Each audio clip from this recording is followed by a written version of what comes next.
Retaliation actually harms you. Let's find out more about that today. You ever try holding something against someone?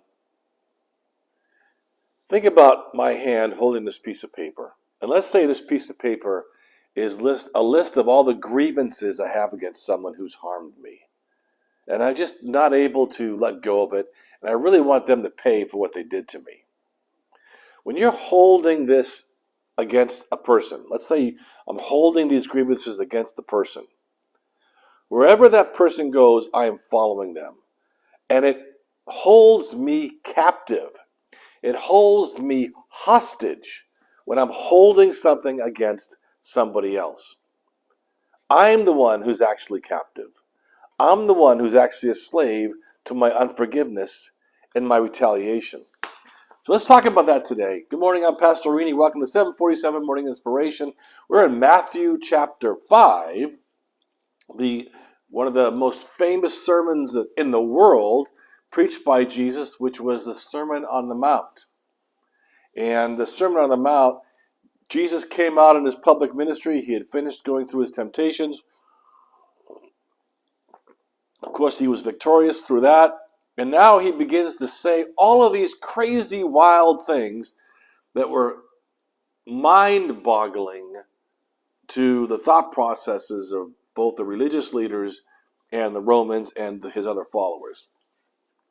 Chapter 5, the Sermon on the Mount, we know we have the famous Beatitudes. The blessed are the poor in spirit, those who mourn, those that are meek, those that are righteous, those that are merciful, those that are pure in heart, those who are persecuted. Those that are peacemakers. He does all of these, and then he goes even deeper and deals with things that people don't want to necessarily talk about. The fact that they're supposed to be the salt and light of the world, like he is. He talks about anger. He talks about lust. He talks about divorce. He talks about giving an oath, or swearing by something. But then he gets into retaliation. Retaliation, and this one is one that people struggle with because retaliation, the very nature of the word, means to visit again, to come back again, to find a way to go back and pay back the evil that was done to you. And in the Old Testament, there are lots of stories of retaliation. And Jesus comes along talking to a poor, oppressed people who are held captive by a very powerful and not very nice Roman government. And he begins to say this, retaliation, about paying back people who have hurt you or harmed you. He says in Matthew 5, starting in verse 38, "You have heard that it was said, an eye for an eye, a tooth for a tooth. But I say to you, do not resist the one who is evil. But if anyone slaps you on the right cheek, turn to him the other also. And if anyone would sue you and take your tunic, let him have your cloak as well. And if anyone forces you to go 1 mile, go with him 2 miles.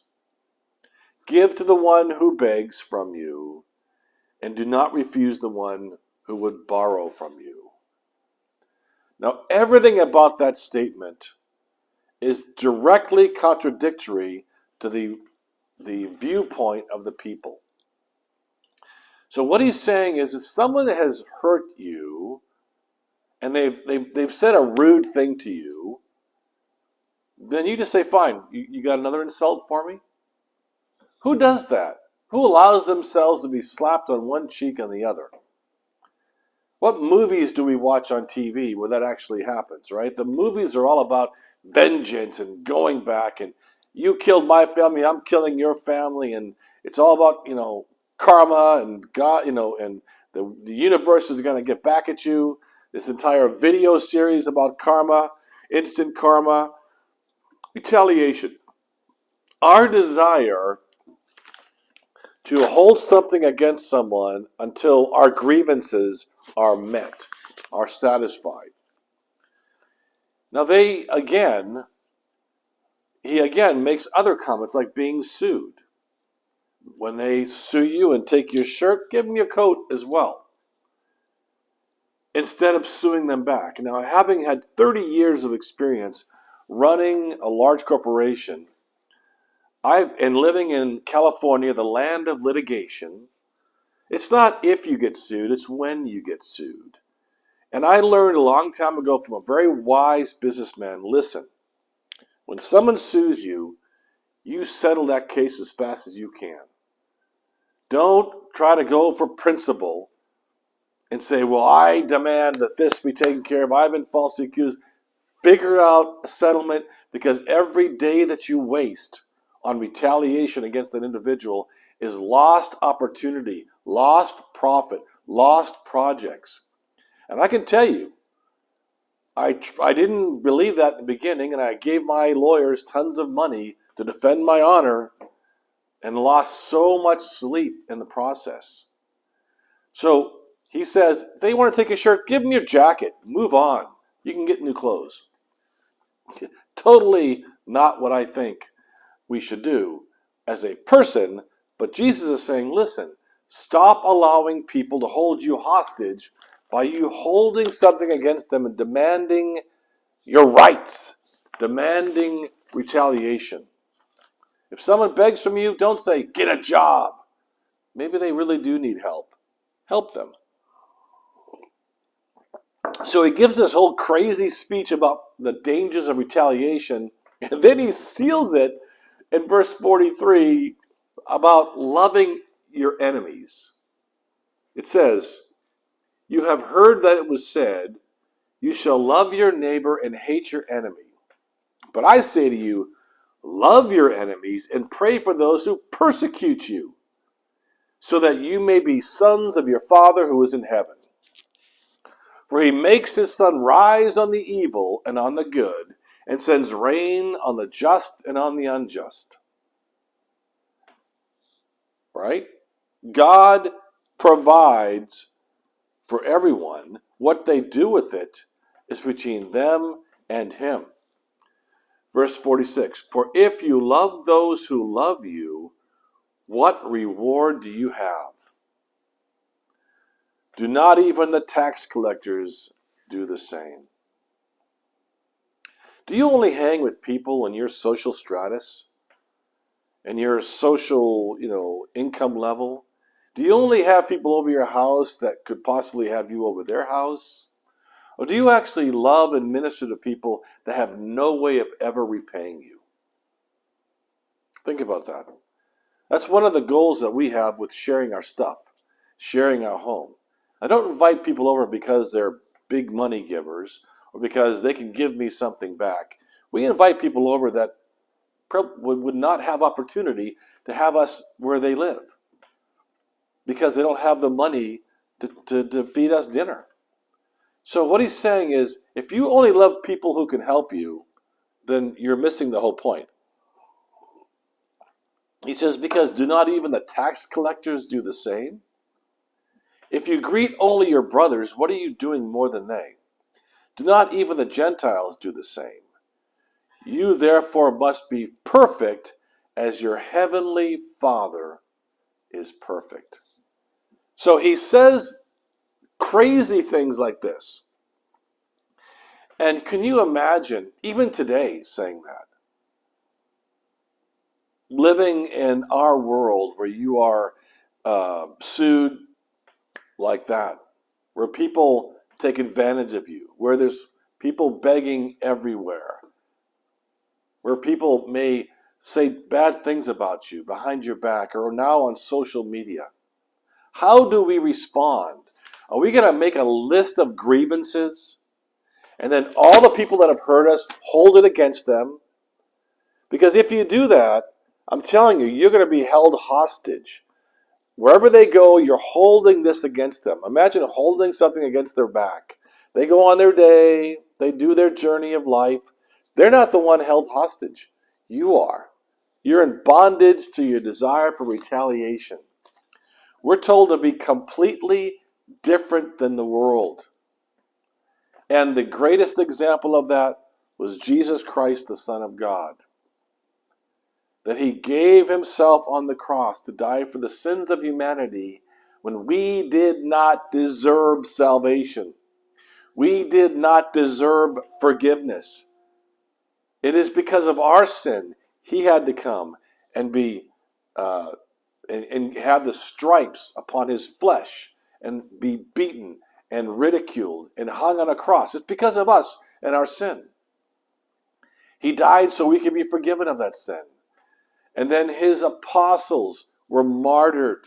Almost all of them were martyred because they knew that example of not living a life of retaliation, but absolute freedom. This Sunday we begin 21 days of fasting and prayer, and I'm going to kind of give you a little insight Sunday about what God has spoken to me about our year. And I'm just going to give you a little tiny snippet of a preview. It's to be free in 23. Be free in 23. Freedom from all the things that hold us bondage. The one that Jesus saw that was most damaging was this inability to forgive others, to want retaliation for those who have harmed them, to not know how to love your enemies. As we go through this together, I know it's difficult. And some of you are in the midst of this mess. Someone has harmed you. Someone is getting retaliation against you. Someone is suing you. Someone has stolen from you. Someone has said unkind things about you. And you have to make a decision. Are you going to become a slave to your unforgiveness? Are you going to demand retaliation? Or are you going to do what it says in Hebrews 10:30? Hebrews 10:30. For we know him who said, vengeance is mine, I will repay. And again, the Lord will judge his people. We are to love. God is the judge.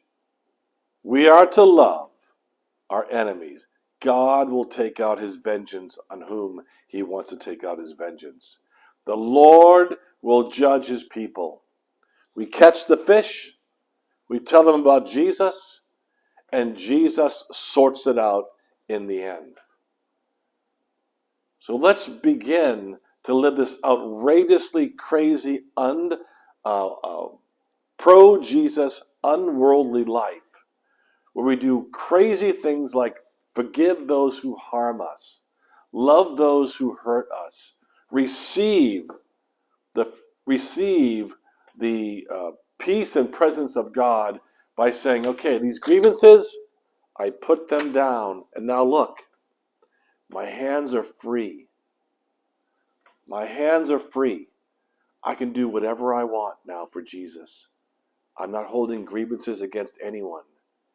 And now that lost opportunity that you would have had holding anger against someone frees both your hands to do more kingdom work. Well, I hope that helps you today. It's definitely going to stretch all of us. Be sure to be there Sunday.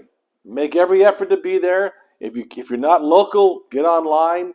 I want you to join us in the 21 days of fasting and prayer. And men, Saturday morning, 9 o'clock at the Valley Dream Center in our brand new rec room. Come join us for breakfast this Saturday, 9 a.m. at the Valley Dream Center rec room. Come join us. We'll play some fun games together. Hear some of the Word of God and have a great breakfast. And I'll see you tomorrow morning at 7:47. Hit that like button. Hit that like button before you go. Share the video. Love y'all. Bye-bye.